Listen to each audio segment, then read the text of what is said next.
Guys finally നമ്മളെ cinema കണ്ടിട്ട് ഇറങ്ങിയിട്ടുണ്ട്.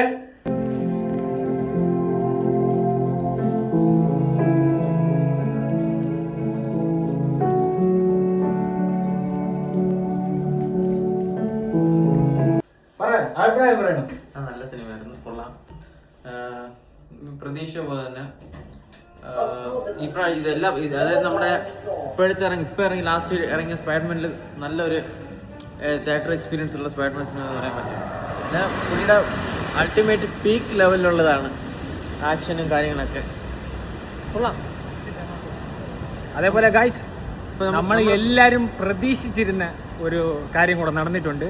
അതേപോലെ തന്നെ നമ്മൾ ഏറ്റവും താല്പര്യപ്പെടാത്ത ഒരു രംഗം ഇതിന് മുന്നേ ഉള്ള ഒരു സിനിമയിൽ കൊണ്ടുവന്നിട്ടുണ്ട്. ആ ഒരു ക്യാരക്ടറിൻ്റെ ഒരു കംബാക്ക് എന്ന് പറയാം, ഒരു ക്യാരക്ടർ. അതിനെല്ലാവരും സിനിമ കണ്ടാൽ തന്നെ മനസ്സിലാവും. പക്ഷേ ആ ക്യാരക്ടറിനെ അങ്ങനെ അടുത്ത വേണ സീരീസിലും അടുത്ത മൂവീസിലും അത് അങ്ങനെ മെയിൻറ്റെയിൻ ചെയ്ത് കൊണ്ടുപോയാൽ കൊള്ളാം. പിന്നെ വേറെ സീരിയസ് സ്വഭാവമുണ്ട് മാർവലിൻ്റെ. ഒരു സീരീസ് നന്നായിട്ട് അടുത്ത സീരീസ് വീണ്ടും കൊണ്ട് ഫ്ലോപ്പ് ആക്കാം, അതേപോലെ ആക്കായിരുന്നാൽ മതി. Okay, thank you guys, by.